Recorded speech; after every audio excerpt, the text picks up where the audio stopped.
Hello and welcome back, everybody. It's that time of year again. We're closing in on the end of the year, end of the season. Everything to be thinking about as the calendar year draws to a close. One of those things to be thinking about and considering, one of the big topics, is 1099s and filing 1099s. There's lots of questions around 1099s and what they are, what they mean, what they're for, who needs them. So today I am going to go over some of the basic requirements of what is a 1099 and who needs to file them so that you are set up and ready for the end of the calendar year going into the new year. So first of all, what is a 1099? A 1099 is a tax form sent to vendors or individuals that have provided a service. So the basic premise behind 1099s is that freelancers and solo practitioners and people that have side gigs, the IRS wants to make sure that those people and the money that they're earning in their side gigs or their second job or their freelancing job is actually being reported as income to the IRS. And so they mandated and created these rules around 1099 reporting that basically say you as a company paying a vendor or a subcontractor for services need to issue a 1099 if you've paid them more than $600 or more. So basically the whole premise behind a 1099 is that the IRS wants to make sure that they're tracking and capturing all the income that is changing hands no matter how you're structured. So that's the basic purpose. It's an informational return that is submitted to the IRS so that they have it for tracking purposes. So that covers what is a 1099, what's the purpose of a 1099. Now let's talk about who should be getting a 1099. So the rules and regulations behind 1099s are if you pay any individual or business for a service-related thing, so nothing tangible is exchanging hands, or there isn't any tangible product involved. Those don't count. Only thing that counts for 1099 reporting purposes is service-related things and the non-tangible. So, for example, your business, you have a brick and mortar shop, you pay somebody to come do your landscaping and your lawn care. You pay them $2,500 for the whole year to maintain the lawn and do the lawn care. That individual or that business would be required to get a 1099 from you as a business owner.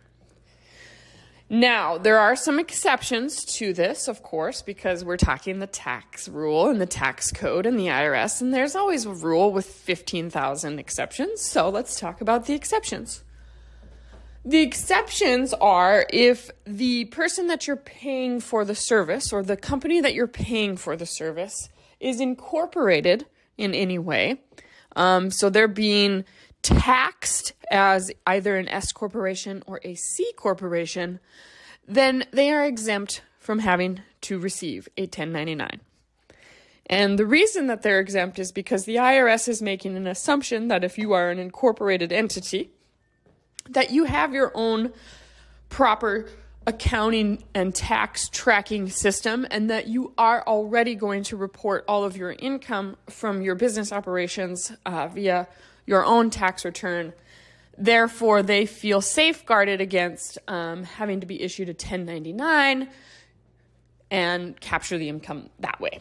So if they are an incorporated business, they have an LLC and they're being taxed as an S Corp or a C Corp, or they're a business that just says incorporated some way, shape, or form in their name, they would not need to be issued a 1099. No matter how much you pay them. You pay them $500 or you pay them $5,000. It doesn't matter. They don't need a 1099 if they are incorporated. The other exceptions to needing a 1099, or to not needing a 1099, I should say, are that if you pay a person or an entity less than $600 for the calendar year, they are exempt from needing a 1099. So the threshold amount to file 1099s and provide 1099s to someone is $600. That is the magic number.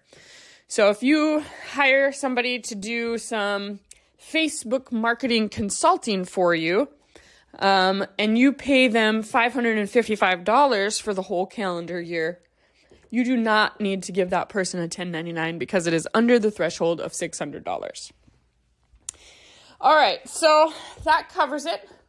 Going into the end of the year, hopefully that gives you a little bit more understanding and a little bit more comfort on what the heck this whole 1099 thing means.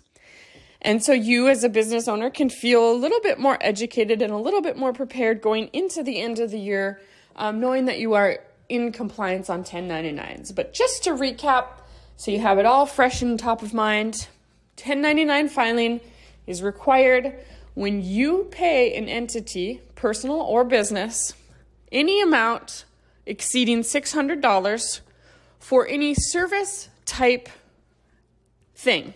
No tangible products or tangible things are exchanging or are part of the transaction. It's just intangible service-related tasks and things provided. Has to be over $600 for the calendar year in total. And if they are incorporated, so they're filing as an S Corp or a C Corp, or they have the words Inc. in their name somewhere, they are exempt from getting a 1099 and you don't need to worry about sending those. Now, best practices, anytime you get a new vendor that's going to be providing you some sort of a service, lawn care, consulting, accounting, any kind of a service-related thing, anytime you get a new vendor to provide that for you, always get a W-9 up front. Have them fill that out, have them sign that so that you know with absolute certainty what kind of entity they are and if they do in fact need to have a 1099 or not. Hopefully this helps give you some greater understanding and expand your knowledge. That's all we're about here. Thank you for listening, and as always, if you have any questions, please feel free to reach out to myself or my team. We're here to help and we are happy to do it. So until next time, stay curious, everybody. Goodbye.